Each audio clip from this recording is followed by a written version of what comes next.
नमस्कार, the newspaper पर आपका स्वागत है। मेरा नाम है कृतिका। मिल्कीपुर और दिल्ली विधानसभा चुनाव दोनों में बीजेपी की प्रचंड बहुमत से जीत हुई है, कैसे देखते हैं आप? देखिए, ये बहुत अच्छी बात है और बहुत खुशी की बात है। हाँ। दिल्ली से तो जो आपदा को भगाने का काम हमने किया, खासतौर तो मैं युवा बन के बहुत आगे आया। हाँ। और कई युवाओं को जगाने का भी काम किया। हाँ। और उसका मतलब मेरे को रिजल्ट ये मिला कि आपदा यहाँ से चली गई। अब आपदा जो है वो पंजाब में सोच रही है कि अब वहाँ पर मैं कैसे आपदा बनाऊँ। हाँ। वो उनका वो है, प्रॉब्लम है, हमारा नहीं। हमने अपनी प्रॉब्लम सोल्व कर ली। मिल्कीपुर की बात कर लेते हैं। मिल्कीपुर में जो है सपा थी और अचानक से माहौल बदल गया।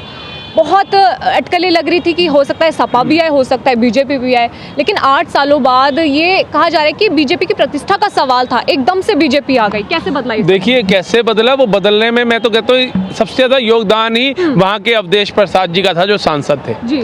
मतलब जब अयोध्या की जनता ने 8,500 रुपये 8,800 रुपये 8,500 रुपये का सॉरी लालच देखा हो, चाहे उनको लगा हो संविधान खतरे में आ गया, जैसा ये विपक्ष के नेता बोल रहे हैं लोकतंत्र खतरे में आ गया, चलो इस बार सुधार करते हैं, इस बार हमने भाजपा नहीं चाहिए, ये करते हैं, और जातिवाद में लोगों को बांट दिया। हाँ। उस जातिवाद में बांटने का उनको पता है क्या रिजल्ट मिला कि वहां पर अयोध्या का जो अवधेश प्रसाद सांसद बन के आया, उसी का कार्यकर्ता मंडल अध्यक्ष एक 12 साल की दलित बच्ची से बलात्कार करता है।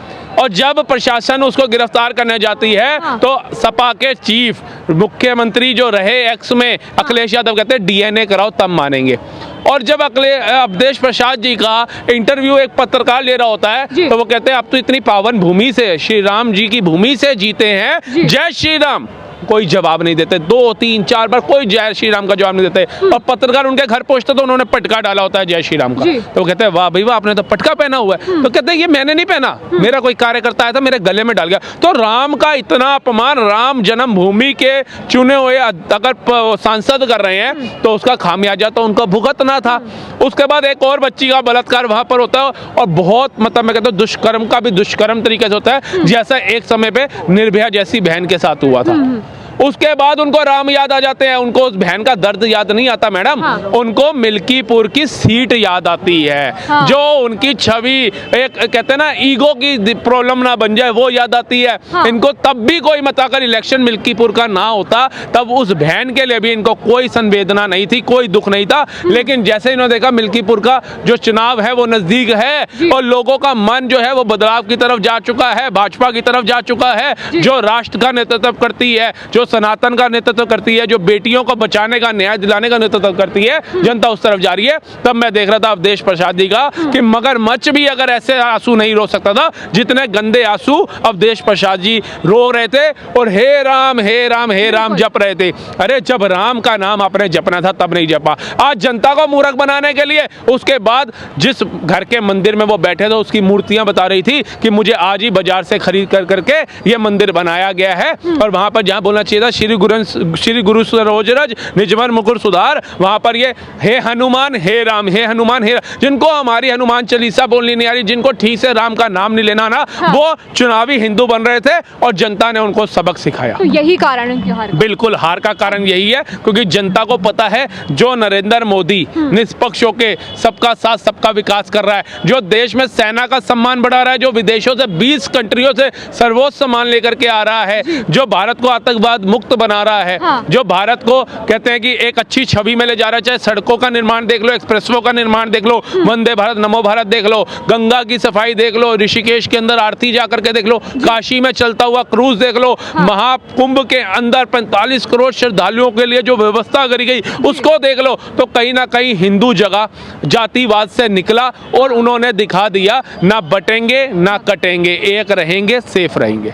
जी, कहीं ना कहीं इस पूरे वोट में देखा जाए तो मार्जिन भी बहुत अच्छा खासा था। बीजेपी 1.5 लाख के पार गई, और जो है सपा 84 पे सिमट के रह गई। क्या कारण रहा इस चीज़? देखिए, जनता ने बता दिया ना कि भैया जी, एक केजरीवाल जी थे जो अपने आप को कांग्रेस से भी ऊपर लेकर के जा रहे थे कि भैया जी मैं ही मैं हूं, जबकि कांग्रेस के तो 4 प्रधानमंत्री रहे परिवार के, उसके तो खून में राजनीति है राहुल गांधी के, और तुम उसको बता रहे थे दिल्ली में 4 सीटें देंगे, लेनी है तो लो वरना मत लो। हाँ। और उसने आपको बता दिया कि राजनीति कहते किसे, मैं तुझे बता बताता हूँ, आज सुपड़ा साहब हो गया, अपनी सीट नहीं बचा पाए वो, और बातें कर रहे थे बड़ी बड़ी, मोदी जी को चुनौती दे रहे थे। और जब लोकसभा का चुनाव था तो एक केजरीवाल जी थे जिन्होंने कहा मोदी जी अगर 400 पार चले गए तो ये अमित शाह जो है वो योगी को बदल के मुख्यमंत्री किसी और का बना देगा। अमित शाह जी ने कहा भैया जी तू हमारे से ज्यादा राजनीति जानता है क्या, चाणक्य कहते हैं मुझे। उन्होंने दिल्ली का ही मुख्यमंत्री बदल के दिखा दिया।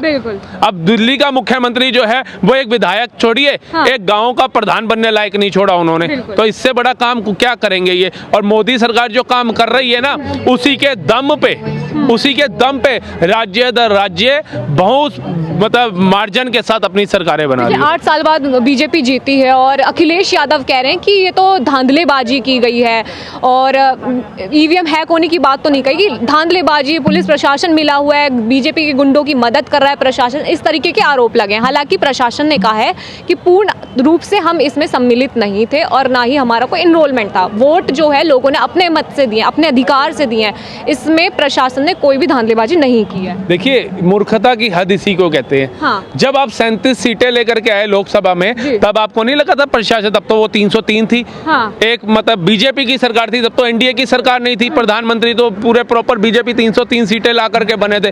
तब मतलब प्रशासन को उन्होंने अपने अंडर नहीं किया, तब चुनाव आयोग को अपने अंडर नहीं किया, तब कुछ नहीं खरीद फरोख्त करी। हाँ। आज जब आप पहले 9 में से 7 सीटें हारते हो तो संभल के अंदर दंगे आ जाते हैं। आज मिल्कीपुर की सीट हारते हो तो आपको घबराहट हो जाती है। सर काम करिए ना। तो कह रहे हैं अफसर मिले हुए हैं, अफसर धांधलेबाजी कर रहे हैं, आपको तो खुदा भी नहीं बख्शेगा। तो मैं कहता हूँ कि 37 सीटें के अफसर को मिलावटों से बने थे और गुंडों की सरकार तो आपकी थी। कौन था मुख्तार? जब इनकी सीटें आएंगी तो धांधलेबाजी नहीं होगी। मतलब मीठा मीठा गप गप, कड़वा कड़वा थू थू, इनकी पुरानी आदत रही है। ये इनके पिताजी थे मुलायम सिंह यादव जी, जो कहते थे मैं मुसलमानों की पार्टी हूँ और अगर मुझे 2-4 हिंदू और मारने पड़ते, कार सेवक मारने पड़ते तो मैं मारता। ये खुलेआम बोलते थे। तब हिंदू मूर्ख था, तब या तो हमारे जैसे युवा जो थे वो जागरूक नहीं थे, लेकिन आज हमारे जैसे युवा जागरूक हो चुके हैं। और सबसे बड़ी अपॉर्चुनिटी जो हमारे को मिली है वो है सोशल मीडिया का माध्यम। आज अगर हमारे को लगता है कि कोई पत्रकार बड़े चैनल का, नेशनल का हमारी नहीं सुनता, तो हम खुद एक वीडियो बनाते हैं और उसको वायरल कर देते हैं, जिससे जनता जागरूक होती है। जनता को पता चलता है कि हमारे से 50 किलोमीटर दूर क्या वारदात हुई है। नहीं तो अगर ये पुराना टाइम होता तो दलित बच्ची जो 12 साल की बलात्कार हुई है उसको दबा देते। इनके गुंडे बदमाश जाकर के उनके माँ बाप को डराते, उनके परिवारजनों को डराते और ये मामला ठप हो जाता। लेकिन आज बदलता भारत है। 2014 के बाद जब हम कहते हैं ना बदलता भारत, तो कई मूर्ख आकर के बोलते हैं कि उससे पहले क्या भारत नहीं था, उससे पहले क्या हम पत्तों में घूम रहे थे, उससे पहले क्या स्कूली थे। लेकिन 2014 से पहले हम आतंकवादियों का भारत देखते थे, हर जगह बम फटते हुए देखते थे। उससे पहले हम घटिया ट्रेनें देखते थे, उससे पहले हम गंदी बसें देखते थे, टूटी सड़कें देखते थे। लेकिन आज 2014 के बाद हम अच्छी सड़कें देख रहे हैं, एक्सप्रेसवे की सौगात देख रहे हैं। चाइना को पछाड़ के दूसरे नंबर पे हमारा रोड मैप आ चुका है। आज 5वीं अर्थव्यवस्था में हम आ चुके हैं। 200 टन सोना भारत आ चुका है। 20 कंट्रियां सर्वोच्च सम्मान मोदी जी को दे चुकी हैं। ठीक है जी, अभिनंदन हो या कतर से 7 सैनिक हो, भारत बाइज्जत सम्मान सहित आते हैं। भारत में राम मंदिर नहीं बनता, अबू दुबई के अंदर भी राम मंदिर बनता है। ठीक है जी, उसके बाद आप देखिए नमो भारत और वंदे भारत कैसे दौड़ रही हैं सड़कों के ऊपर। कश्मीर तक ट्रेन चला दी मोदी जी ने, जहां पर बम फटते थे कल तक। ठीक है जी, उसके बाद आप आइए तो आप देखेंगे अहमदाबाद से मुंबई तक बुलेट ट्रेन चलाने की तैयारी कर दी मोदी जी ने। सबसे ऊंचा पुल ब्रिज बना करके मोदी जी ने दिखाया। सबसे ऊंचा स्टैचू सरदार पटेल का मोदी जी ने बना करके दिखाया। ठीक है जी, सम्मान किसको देना चाहिए? आज देश के गरीबों को, जो मतलब अपनी कलाकारी के अंदर समर्थ थे, आज उनको राष्ट्रपति के द्वारा सम्मान दिया जाता है। पहले क्या होता था, नेहरू जी को दे दो, इंदिरा जी को दे दो, राजीव जी को दे दो, सारे बड़े बड़े नेता जो थे वो अपने आप ही भारत का सर्वोच्च सम्मान लेते। लेकिन आज सम्मान किनको दिया जाता है? आज वीर अब्दुल हमीद जैसे को दिया जाता है, जो पाकिस्तान के टैंक उड़ाने का काम करते थे भारत के रक्षक बन करके। आज उनके परिवारों को सम्मान देने की बात होती है और ये लोग जाकर के क्या भ्रम फैलाते हैं कि मोदी सरकार जब से आई है हिंदू मुस्लिम हो रहा है। मोदी सरकार अच्छे और सच्चे मुसलमानों के साथ कल भी थी जब बिस्मिल्लाह खां जी शहनाई बजा रहे थे, और आज भी है जब वीर अब्दुल हमीद जैसे योद्धा पाकिस्तान के टैंक उड़ा करके आते हैं। लेकिन ये लोग किनका समर्थन करते थे? कसाब का, याकुन मेनन का, जिनको मनमोहन सिंह जी अपने आवास पे बुलाते थे। है टुकड़े टुकड़े गैंग को टिकट देते थे, कन्हैया कुमार को दिल्ली से अभी लोकसभा चुनाव के अंदर। तो ये लोग ऐसे लोगों का समर्थन करते हैं। लेकिन चाहे मेरे जैसा युवा हो, चाहे देश के प्रधानमंत्री हो, वो अच्छे और सच्चे मुसलमान के साथ कल भी थे, आज भी हैं और आजीवन रहेंगे। लोकसभा में तो देखिए यहाँ पे जो है सांसद की जीत हो गई थी, लेकिन ये पद खाली था विधानसभा का, इसलिए यहाँ पे उपचुनाव हुआ, लेकिन कहा जा रहा है धांधलेबाजी और कहा जा रहा है कि यहाँ पे जो है बूथ कैप्चरिंग भी की गई थी, जिस वजह से बीजेपी ने यहाँ पे जीत हासिल की है। देखिए, वैसे तो आप 26 अलायंस के वो कैंडिडेट बने हुए हैं, उनके पार्टनर बने हुए हैं, 26 आपकी पार्टियां हैं, तो भैया 26 पार्टियां होकर के भी इतना बड़ा अन्याय हो गया मिल्कीपुर के अंदर। हाँ। आपके पास कोई वीडियो नहीं थी।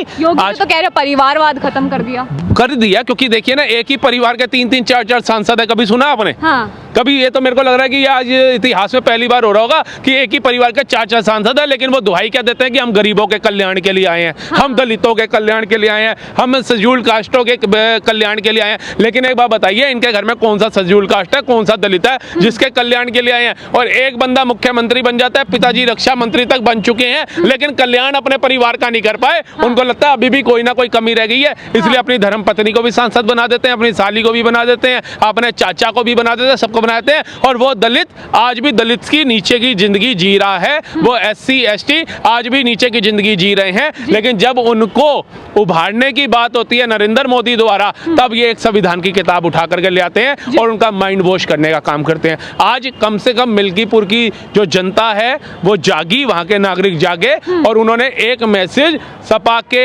जो हमारे बहुत बड़े लीडर अपने आप को कहते हैं अखिलेश यादव, उनको भी मैसेज दे दिया, और वहां के जो सांसद जीत करके आए उनको भी मैसेज दे दिया। मैसेज की बात की है, मैसेज से याद आया कि मैसेज तो अखिलेश यादव की पार्टी भी दे रही है कि चुनाव आयोग जो है बिक चुका है, धांधलेबाजी हो रही है, उसके बावजूद चुनाव आयोग सो गया है, मर गया है, इस तरीके के शब्द किए गए हैं, और यहाँ तक कि चुनाव आयोग का पिंडदान कर दिया गया है। देखिए, ये इसके अलावा कुछ नहीं कर सकते। हाँ। वो कहते हैं ना, खिसकैनी बिल्ली खंबा नोचे। हाँ। तो इनकी हालत उस बिल्ली की तरह हो चुकी है। हाँ। कि अब इनको कुछ नजर ही नहीं आ रहा है कि भैया जी हमारे को कोई भी एक ऐसा पॉइंट क्यों नहीं मिल पा रहा है जिससे हम मोदी की सरकार को गिरा दें। हम बोलते हैं भैया जी सांसद सत्र के अंदर उसकी बात करो, तो भैया जी वहां पे अमेरिका के अंदर कुछ होता है तो हम अंबानी को घसीटना शुरू करते हैं। अरे चाहे शीतकाल सत्र हो, चाहे कोई भी सत्र, जब बजट सत्र हो, कोई भी सत्र हो, वो चलता है देश की जो हमने आगे चीजें करनी है, देश में जो कार्य कराने हैं, उधर पक्ष को बतौर निचोड़ा जाए, उसके आगे अपनी बातें रखी जाए। लेकिन ये क्या करते हैं? ये कहते हैं अडानी अडानी अडानी, अंबानी अंबानी अंबानी। अरे अडानी अंबानी को छोड़ो, उन्होंने तो जितने लोगों को रोजगार दे रखा है उसका 1/4 छोड़िए, 1% भी अखिलेश यादव और राहुल गांधी ने अपने अपने घरों से लेकर के अपने अपने कारखानों में रोजगार नहीं दिया होगा। तो ये उनसे क्या तुलना करते हैं? हाँ। और अखिलेश यादव जिनको लगता है चुनाव आयोग बिक गया है, सर्वोच्च न्यायालय बिक गया है, तो आप लोग चुनाव लड़ते क्यों हो? हाँ। आप अनशन पे बैठ जाओ, आप धरनों पे बैठ जाओ, कहो जी सब बिक गया, हमारे को विश्वास ही नहीं है। लेकिन जब जीतते हो तब विश्वास आ जाता है, और जब हारते हो तो विश्वास चला जाता है। मैं तो कहता हूँ ऐसी सोतन लेकर के क्यों आए हो कि घरवाली तुम्हारे को छोड़ने की बात कर रही है? जब ईवीएम से खतरा लगता है, वो सोतन की तरह दिखती है, तो उसको लाते क्यों? भारत जोड़ो यात्रा, भारत न्याय जोड़ो यात्रा, ईवीएम हटाओ यात्रा क्यों नहीं निकालते? और जब चुनाव आयोग ने तुम्हें बुलाया था कि ये मशीनें खुली पड़ी हैं, इनको बड़े से बड़ा टेक्नीशियन ला करके दिखा दो, बड़े से बड़ा इंजीनियर ला करके दिखा दो, और एक बंदा भी अगर हैक करके दिखा देगा, हम उसी दिन इसको बंद कर देंगे। हाँ। अब उनको पता था नहीं हो सकती। राहुल गांधी को 2 बार बुलाया गया, नहीं गए। अखिलेश यादव तो मुझे लगता है 10वीं फेल है, वो तो वहां पहुंचे भी नहीं। और ऐसे नेता बयानबाजी कर रहे हैं कि सब कुछ बिक चुका है। वो चुनाव आयोग का अधिकारी हाँ। इतनी पढ़ाई करके, हाँ। इतनी परिश्रम कर करके उस पद पे पहुंचता है, और ये 10वीं फेल 11वीं फेल बताते हैं कि वो बिक चुके हैं। अब बताइए, बिहार के अंदर मैं एक बंदे का बयान सुन रहा, कह रहा भैया वो तेजस्वी यादव को ना मुख्यमंत्री बनवाएंगे बिहार चुनाव में। अबे मैंने कहा जिस 5वीं फेल को तो मुख्यमंत्री बनाएगा, वहां की प्रजा तो मेरे को लगता है आलू और टमाटर ही बेचती नजर आएगी। वो इंजीनियर IAS IPS नहीं बनेगी फिर। तो ये लोगों की मानसिक धारा है जो कट्टरवाद की वजह से इन लालू जैसे परिवारों को प्रोत्साहित करती है, तभी इतना उभरते हैं ना। उसकी बीवी मुख्यमंत्री बन गई, बेटी सांसद, बेटा सांसद, दूसरा बेटा सांसद, मतलब 11 बच्चे उन्होंने कर दिए लालू जी ने, और जनता को कह रहे हैं आबादी कम करो। अरे अपने घर से शुरू करो ना आबादी कम करनी। जनता को कोसते हैं, फिर कहते हैं मोदी जी महंगाई बहुत कर दी है। तो ऐसे लोगों की वजह से महंगाई है। पहले नेता को सुधारने का काम करना चाहिए, जनता अपने आप सुधर जाएगी।